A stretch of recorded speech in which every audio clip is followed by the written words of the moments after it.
I'm Peter B. Collins. I'm a longtime radio talk show host, and I'm delighted to be here at Manifest Positivity. I'm currently doing a radio podcast, an audio podcast, and you can find it at my website, which is peterbcollins.com, and it's also available at iTunes. I'm really excited about this podcast adventure as we describe it. I spent on and off 30 years doing commercial radio in Chicago and San Francisco.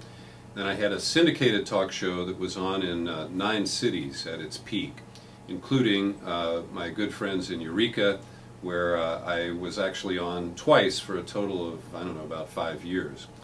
And I enjoyed doing that, but I kind of hit the wall in a number of ways, and that is that the gatekeepers for commercial radio want conflict. They want name calling.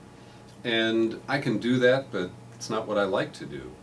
And I believe that there are intelligent people who are looking for smart media that respects their intelligence and that takes a given issue and advances the story, gives you new reasons to take a look at it, to evaluate your viewpoint and decide if you want to be active on a given issue.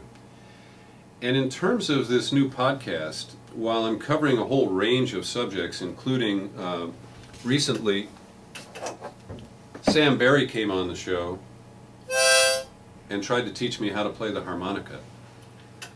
We mainly cover news and politics. And if I were to rank the issues, my priorities right now are that I would like to see the Fourth Amendment restored. We lost our rights to probable cause and a court order before our phones could be tapped, our emails intercepted. And the Democrats in Congress are complicit with the Bush administration in ramming through the FISA amendments of 2008, which I believe are unconstitutional.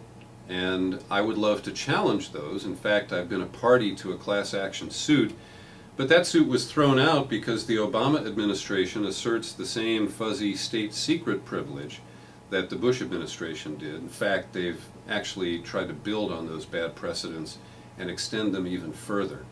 So I am an advocacy journalist. I've never been a true journalist. I was not a news reporter in the pure sense of that. My radio career has been opinion-based, where I will interview people and explore news events and important issues with a strong point of view.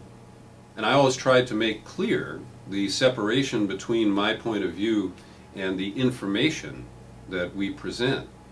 But I embrace the whole notion of advocacy journalism, and I think it's very important.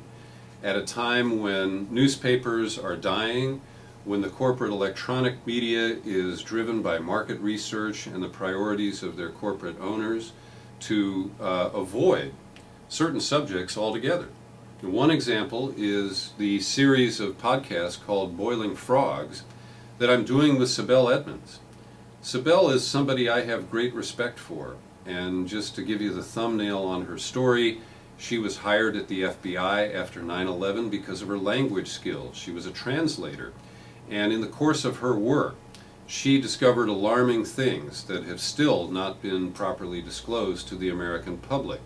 She also was the subject of an attempt by a fellow FBI employee and her husband, who worked for the Bush administration and for Doug Feith, who many people are aware of.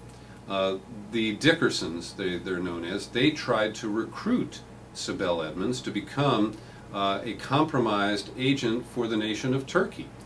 And when she reported that to her superiors as required by her employment agreements, she was ultimately fired, and then they put this state secret-driven gag order on her. And she has been willing to defy that in a courageous manner.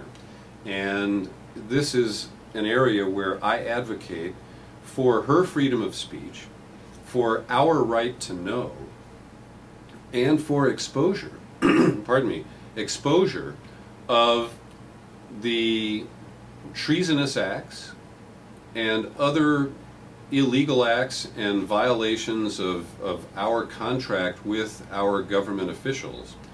And so that's a prime example of the work that I've taken on, that I'm very proud of, that to date has not been reported in the corporate media. Sibel Edmonds has received a virtual blackout in the last couple of years. She did get some coverage on 60 Minutes and elsewhere a few years back, but they have not followed up on the serious allegations that she has presented, nor the underlying issues that we deserve to know about and that should be cleaned up. So that's a quick sketch of what I'm up to. In addition to Fourth Amendment and national security issues, I'm very concerned about the state of California and the extent to which we are captive to right-wing nuts like Grover Norquist, who has seized the opportunity here to reshape California in a very draconian way. And I'll note that it's without the consent of the governed.